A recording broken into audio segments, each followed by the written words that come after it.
Quem acompanhou a campanha pôde ver que o grupo recebeu muitas adesões da oposição. Muitos eleitores da oposição, da antiga oposição, aderiu ao projeto Guerra. A gente pode citar coordenador de campanha como Flávio Mar e vários outros aqui. Sim. O que isso nos diz, a informação? E aí você pode me corrigir se entender por outro lado. É que o Ronildo, Ronildo barra Guerra, eu gosto de usar essa expressão porque não dá para desvincular às vezes. Tá saindo um som aqui, viu? É bom baixar o volume. Eu acho que é o do Conforte Calçado. O que isso nos diz é que o Ronildo perdeu votos daquela antiga base de eleitores e aí novos eleitores vieram somar. Sem esses novos eleitores, a gente imagina que isso dificultaria a vitória. Sim. O que aconteceu aí? Como é que você lê isso? O que fez o Ronildo perder voto? O Ronildo perdeu voto. Sim. Eu acho que assim, eu sempre entendi a necessidade da oxigenação política.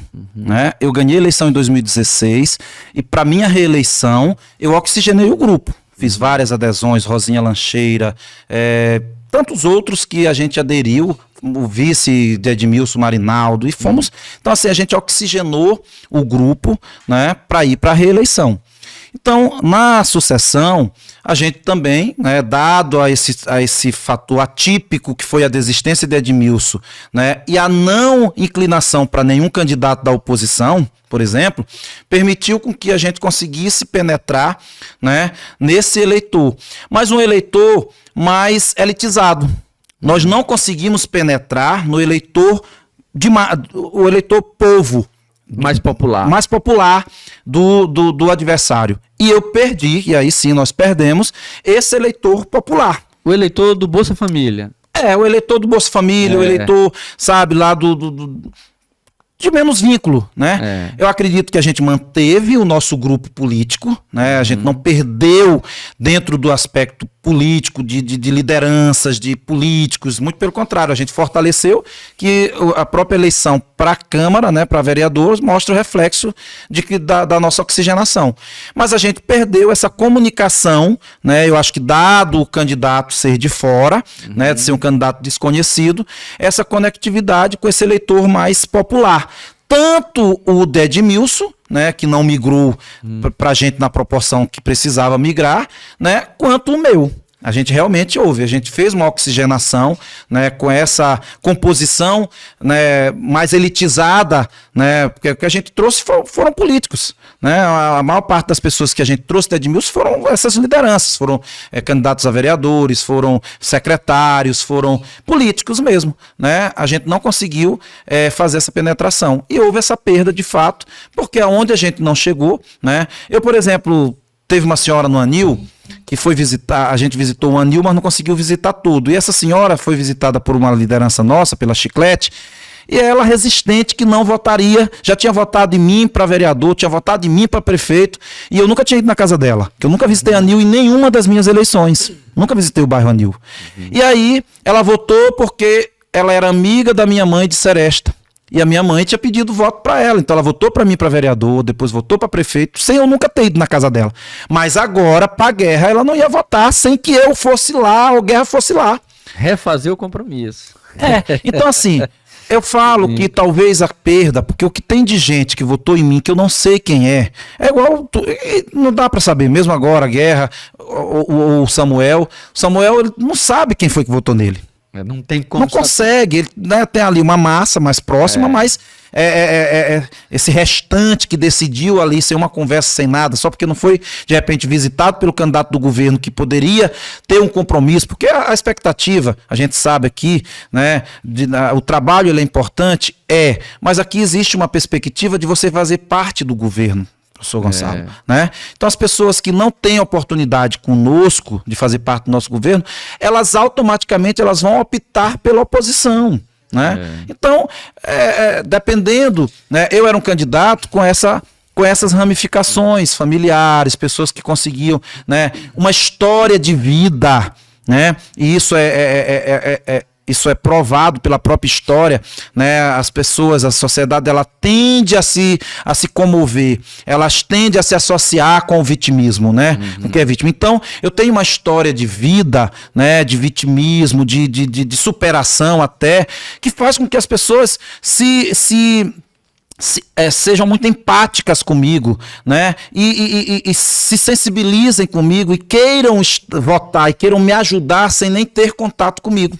Então, eu acho que essa diferença do meu perfil, do Ronildo para o Guerra, é que fez com que, de fato, a gente tivesse essa perda, né? E dado também a nossa não disposição, né, por um conforto que a gente tinha, mas até uma decisão mesmo, muito profissional, de não ir, né, de não fazer essa campanha tão expansiva quanto ela precisava ser para dar essa diferença que se esperava, né? Alguns podem até ler que talvez o não ter ido possa estar relacionado com essa ideia de que as pesquisas já ganhamos, mostravam não me querem, muito superior. Então isso acaba de alguma forma dizendo, não precisa fazer isso ou aquilo, a gente não precisa disso, né?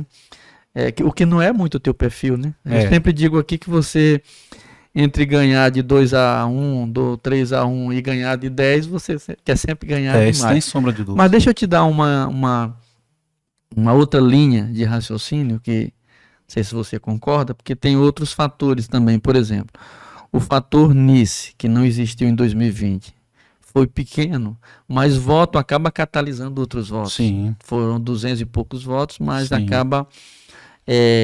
fator careca. O fator que eu ia citar, o fator careca. Sim. Então, esses dois fatores, você não acha que eles contribuíram para, assim, tirar no mínimo aí uns 1.000 votos? Total. Da tua base? Total.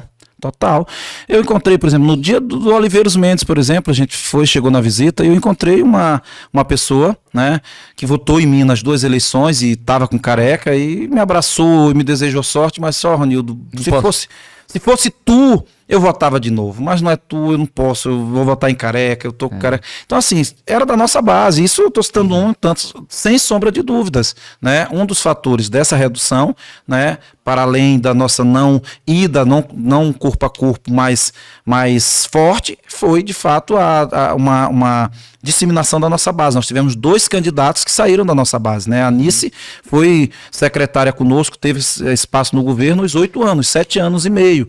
Careca da mesma forma, né? Nosso vice e com espaço no governo. Então, de fato, óbvio que a gente teve essa baixa na nossa base.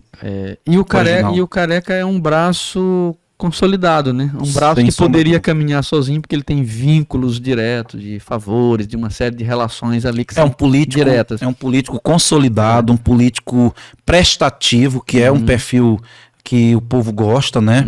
Um popular, né? Então, de fato, o Careca é um bom político, um grande político, né?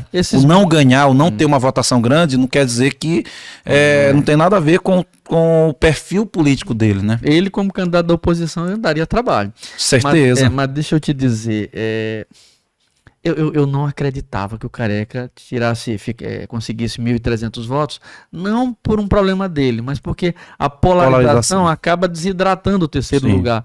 Então eu achei que ele foi bastante longe, foi bem dentro Eu também, em um dado momento, eu cheguei a dar para ele mais de 2.000 votos, mas depois, né, porque a gente viu a própria pesquisa mostrando uma queda dele, eu digo, o Careca vai fechar aí com 600, 700 votos. Então, realmente, ele foi melhor do que as expectativas. Eu imaginei 500, 600, não porque ele não tivesse mais votos, mas na reta final haveria... Pela característica da eleição de Penalva, da polarização. Perfeito.